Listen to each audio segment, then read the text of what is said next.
You ask Tiger to solve. This deals with linear equations with one unknown. The final result is x equals -5. Let's solve it step by step. Simplify the expression. Group like terms.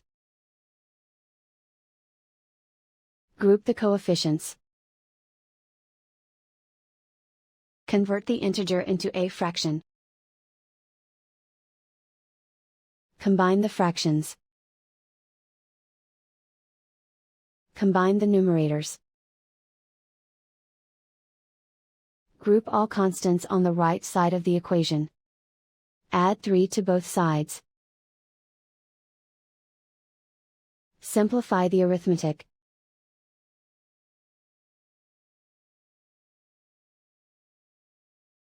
Isolate the x. Multiply both sides by inverse fraction 5/3.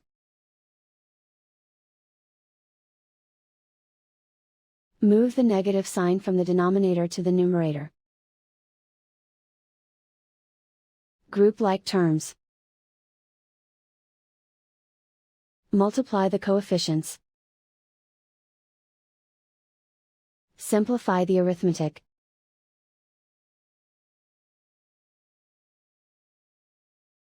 Move the negative sign from the denominator to the numerator. Multiply the fractions. Simplify the arithmetic.